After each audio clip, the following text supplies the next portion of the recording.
আজকে আমরা বানাতে চলেছি একেবারে ঘরোয়া, সহজ কিন্তু দুর্দান্ত স্বাদের একটি নিরামিষ পদ, সোয়াবিনের তরকারি। সোয়াবিন মানেই শুধু প্রোটিন নয়, এটা এমন একটা উপকরণ যা ঠিকভাবে রান্না করলে মাছ মাংসকেও হার মানায়। তাই যারা নিরামিষ খান বা উপবাসের দিনেও ভরপেট কিছু খেতে চান, তাদের জন্য এই রেসিপিটি একদম পারফেক্ট। আমি খুব সহজ পদ্ধতিতে করে দেখাবো। হাতের কাছে থাকা সামান্য কিছু উপকরণ দিয়ে খুব সহজেই বানিয়ে ফেলা যায়, আর এর স্বাদ অসাধারণ হয়। বন্ধুরা, আপনারা তো অনেক রকম ভাবে সোয়াবিন বানিয়েছেন, তবে আমার মতন করে যদি একবার বানান, আশা করছি আপনাদের ভীষণ ভালো লাগবে। যে সকল বন্ধুরা আমার এই ভিডিওটি দেখছেন, তাদের কাছে অনুরোধ রইল আমার এই রেসিপিটি সম্পূর্ণ দেখার জন্য। নমস্কার বন্ধুরা, ইজি কুক চ্যানেলে আপনাদের সবাইকে স্বাগত জানাই। চলুন শুরু করছি। এই দারুণ স্বাদের সোয়াবিন রেসিপি বানানোর জন্য প্রথমেই আমরা সোয়াবিনটাকে সেদ্ধ করে নেব। তার জন্য আমি গ্যাসে কড়াই বসিয়ে দিলাম। প্রায় 3 কাপের মতন জল দিয়ে দেবো। তাতে 1 চামচ মতন নুন দিয়ে দিলাম। আমি এখানে সোয়াবিন নিয়ে নিয়েছি 10 টাকার যে প্যাকেট হয়, সেগুলো 2 প্যাকেট নিয়ে নিয়েছি। আপনাদের পরিমাণ অনুযায়ী আপনারা সেইভাবে সোয়াবিনের পরিমাণ বাড়িয়ে বা কমিয়ে নেবেন। এবারে জলটা বেশ ভালো করে ফুটবো ফুটবো হয়ে এলে এবারে সোয়াবিনগুলো আমি ঢেলে দিলাম। ঢেলে বেশ ভালো করে নাড়াচাড়া করে আমাদের এই সোয়াবিনটাকে ভালো করে সেদ্ধ করে নিতে হবে। আমার এই রেসিপিটি যদি কোনো বন্ধু ফেসবুক থেকে দেখে থাকেন, তাহলে আমার এই পেজটিকে লাইক ও ফলো করে দেওয়ার জন্য অনুরোধ করছি। আমি সোয়াবিনটাকে 2 মিনিট মতন সেদ্ধ করে নিয়েছিলাম। তাতে আমার সোয়াবিনটা বেশ পারফেক্টলি সেদ্ধ হয়ে গেছে। এবারে আমি এই গরম জল থেকে ছেঁকে ঠান্ডা জলের মধ্যে দিয়ে দেবো। এবারে এই ঠান্ডা জলে দিয়ে আমাদের এই সোয়াবিনটাকে বেশ ভালো করে একটু ঠান্ডা হয়ে গেলে হাত দিয়ে আমাদের খুব ভালো করে জলটাকে নিংড়ে ফেলে দিতে হবে। সোয়াবিনগুলোকে একদমই শুকনো করে নিতে হবে। এইভাবে আমি হাতের মুঠো করে জল নিংড়ে নেবো ভালো করে। আর একটা মিক্সিং বোলের মধ্যে আমি সোয়াবিনগুলো রেখে দিলাম। আমার সমস্ত সোয়াবিনগুলো জল নিংড়ে নিয়েছিলাম। এবারে আমি এই সোয়াবিনের উপরে কিছু মশলা অ্যাড করব। আমি এখানে দিয়ে দিয়েছি 1 চামচ ধনে গুঁড়ো, 1 চামচ লঙ্কা গুঁড়ো, 1 চামচ হলুদ গুঁড়ো, আর 1/2 চামচ মতন জিরে গুঁড়ো। এবারে দিয়ে দিলাম স্বাদ মতো নুন, আর দিয়ে দেবো 3 চামচের মতন বেসন, আর দিয়ে দেবো 1 চামচের মতন আদা বাটা। দিয়ে সমস্ত উপকরণগুলোকে বেশ ভালো করে মিশিয়ে নেব। যদি আমার পরে বেসন লাগে, তাও আমি অ্যাড করব।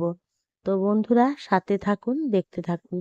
আমারও আরও 1 চামচ লাগলো, তাই আরও 1 চামচ দিয়ে সমস্ত সোয়াবিনগুলোকে আমি বেশ ভালো করে মেখে নেব।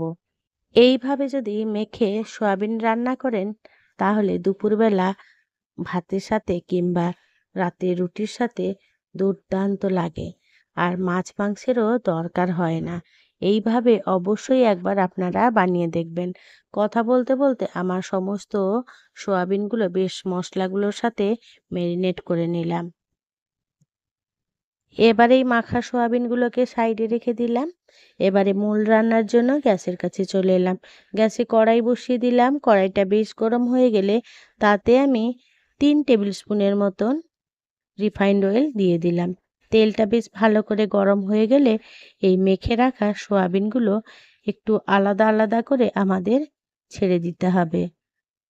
দিয়ে আমাদের বেশ ভালো করে নাড়াচাড়া করে ভেজে নিতে হবে। এখানে গ্যাসের ফ্লেম আমি মিডিয়াম টু হাইতে রেখে ভাজা করছি। যেহেতু সোয়াবিনের গা থেকে অনেকটাই জল বেরোয়, তাই এই পর্যায়ে কিন্তু এই গ্যাসের ফ্লেম হাইতে বা মিডিয়ামে রেখে ভাজাটা করে নেবেন। সমানেই নাড়াচাড়া করে যেতে হবে যাতে সোয়াবিনের সব দিকটা ভালো করে ভাজা হয়। দেখুন, ঠিক এইভাবে ভাজা হয়ে গেলে আমি এবারে সোয়াবিনগুলোকে তেল ঝরিয়ে তুলে রেখে দেবো। এবারে সেকেন্ড ব্যাচের জন্য আমি সোয়াবিনগুলো আবারও দিয়ে দেবো। আমি 2 ব্যাচে ভাজা করে নিয়েছিলাম, আপনাদের সুবিধে মতন সেইভাবে ভাজা করে নেবেন। এবারে আমার সেকেন্ড ব্যাচের এদিকে সোয়াবিনগুলো ভাজা হতে থাক, আমি উল্টো দিকে একটা মশলা বানিয়ে নিই। তার জন্য নিয়ে নিয়েছি মিক্সার গ্রাইন্ডার জার। তাতে দিয়ে দেবো 1 চামচ ধনে, 1 চামচ জিরে, 2টো কাঁচা লঙ্কা আর কয়েকটা গোলমরিচ। ঝালের পরিমাণটা আপনারা নিজেদের পছন্দ মতন বাড়িয়ে বা কমিয়ে নেবেন। এবারে দিয়ে দেবো কয়েকটা কাজু আর দিয়ে দেবো 2 চামচের মতন চারমগজ। আপনারা চাইলে পুরো কাজু দিয়েও করতে পারেন। এবারে আমি দিয়ে দেবো 1 মুঠো ভাজা চিনেবাদাম। কাজু, চারমগজ, চিনেবাদাম দিয়ে যদি এই মশলাটা বানানো হয় তাহলে খেতে কিন্তু ভীষণই ভালো হয়। এবারে এই সমস্ত উপকরণ একটা ফাইন পেস্ট বানিয়ে রেখে দিলাম। এদিকে আমার সয়াবিনটাও ভাজা হয়ে গেছে। এবারে ওই কড়াইতে আমি আবারও 2 চামচের মতন রিফাইন্ড অয়েল দিয়ে দিলাম। আপনারা চাইলে সর্ষের তেলেও রান্নাটা করতে পারেন।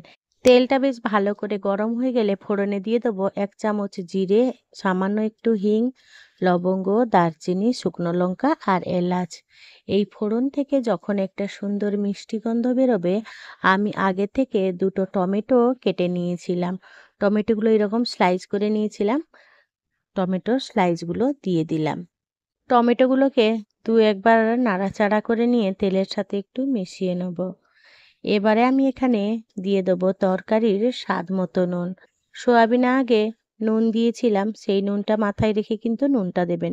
এবারে দিয়ে দিলাম 1 চামচ রেগুলার লঙ্কা গুঁড়ো আর দিয়ে দিলাম 1 চামচ কাশ্মীরি লাল লঙ্কা গুঁড়ো আর দিয়ে দিলাম পরিমাণ মতন হলুদ গুঁড়ো। এবারে একটু নাড়াচাড়া করে আমি এবারে দিয়ে দিলাম বেটে রেখেছিলাম যে মশলাটা, সেই মশলাটা দিয়ে দিলাম। মশলাটা দিয়ে বেশ ভালো করে নাড়াচাড়া করে আমাদের কষিয়ে নিতে হবে। এখানে গ্যাসের ফ্লেম কিন্তু লো টু মিডিয়াম আঁচ আছে। এবারে আমি সামান্য একটু জল দিয়ে দিলাম মিক্সি গ্রাইন্ডার জারটা ধুয়ে, যাতে মশলাটা আমাদের কড়াই গায়ে না লেগে ধরে আর মশলা বাটাটাও যাতে নষ্ট না হয়। এবারে বেশ ভালো করে নাড়াচাড়া করে আমাদের মশলাটাকে কষিয়ে নিতে হবে। আমার এই রেসিপিটি যদি কোনো বন্ধু ইউটিউব থেকে দেখে থাকেন, তাহলে আমার এই ক্ষুদ্র চ্যানেলটিকে সাবস্ক্রাইব করে আমার পাশে থাকার জন্য অনুরোধ করছি। আর পাশে থাকা বেল আইকনটি কিন্তু ক্লিক করতে ভুলবেন না। ওটা কিন্তু অলে দিয়ে দেবেন, যাতে আমার দেওয়া সমস্ত ভিডিও নোটিফিকেশান আপনারা খুব সহজেই পেয়ে যান তার জন্য। কথা বলতে বলতে দেখুন আমার বেশ সুন্দরভাবে মশলাটা কষানো হয়ে গেছে। এবারে আমি দিয়ে দিলাম ক্যাপসিকাম। একটা ক্যাপসিকামকে আমি দেখুন ঠিক এইভাবে কেটে নিয়েছিলাম। ক্যাপসিকাম দিয়ে দেবো। ক্যাপসিকামটা দিয়ে বেশ গ্যাসের ফ্লেম হাইটা করে দেবো। হাই করে দিয়ে আমাদের ক্যাপসিকামটাকে বেশ ভালো করে এই মশলাটার সাথে কষিয়ে নিতে হবে। এই ধরনের রেসিপি বানাতে কিন্তু আমি এখনো পর্যন্ত আদাটা ব্যবহার করিনি। ক্যাপসিকামটা থেকে কাঁচা গন্ধটা চলে গেলে এবারে কিন্তু আমি 1 চামচ আদা বাটা দিয়ে দিলাম। এই নিরামিষ তরকারিতে একটু পরের দিকে আদা দিলে আদার ফ্লেভারটা তরকারিটা খেতে কিন্তু ভীষণই ভালো হয়। এবার আদাটা দিয়ে বেশ ভালো করে মশলাটাকে কষিয়ে নেব। দেখুন কালারটা কত সুন্দর এসেছে। বন্ধুরা আপনারা এইভাবে একবার অবশ্যই সয়াবিন বানিয়ে দেখতে পারেন। এবারে আমি ওই যে ভেজে রেখেছিলাম সয়াবিনগুলো সেই মশলার মধ্যে দিয়ে দেবো। দিয়ে বেশ ভালো করে মশলাটার সাথে সয়াবিনটা বেশ সুন্দর করে কষিয়ে নেব। এবারে সয়াবিনটা বেশ ভালো করে কষানো হয়ে গেলে আমি এবারে তরকারি ব্যালেন্সের জন্য 1 চামচের মতন চিনি দিয়ে দিলাম।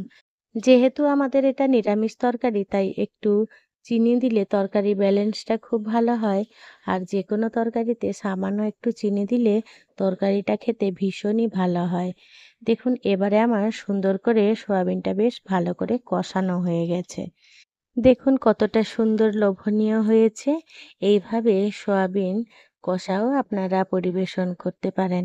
তবে আমরা এই কষা খাবো না, আমরা একটু গ্রেভি বানাবো। তাই সয়াবিনটা বেশ সুন্দর করে এইভাবে কষানো হয়ে গেলে আমি এখানে দিয়ে দেবো 1 কাপের মতন গরম জল। যে কোনো তরকারিতে যদি আমরা গরম জল ব্যবহার করি তাহলে তরকারির স্বাদটা কিন্তু অটুট থাকে। এবারে বেশ ভালো করে নাড়াচাড়া করে মিশিয়ে নেব। সয়াবিনটা জলের সাথে বেশ ভালো করে মেশানো হয়ে গেলে আমি এবারে দিয়ে দেবো 1 কাপের মতন দুধ। আপনারা চাইলে জলের বদলে পুরোটাই দুধ দিয়ে রান্না করতে পারেন। তাতেই তরকারির স্বাদটা কিন্তু দুর্দান্ত হবে। এবারে সমস্ত উপকরণগুলোকে বেশ ভালো করে নাড়াচাড়া করে মিশিয়ে নেব আর এটাকে রান্না হতে দেবো। বন্ধুরা এইভাবে একবার অবশ্যই সয়াবিন বানিয়ে দেখবেন। এবারে আমার একটু নুন কম লাগছিল, তাই আমি সামান্য একটু নুন দিয়ে দিলাম। বন্ধুরা এইভাবে অবশ্যই একবার সয়াবিন বানিয়ে দেখবেন। আর যদি বানান তাহলে আমাকে কমেন্টে জানাতে একেবারেই ভুলবেন না। দেখুন কতটা সুন্দর হয়েছে, কতটা লোভনীয়। আমার কিন্তু ক্যামেরার জন্য একটু কালারটা অন্যরকম আসছিল। কিন্তু কালারটা দুর্দান্তই হয়েছে। আপনাদের কেমন লাগছে সেটা কিন্তু আমাকে কমেন্টে জানাবেন।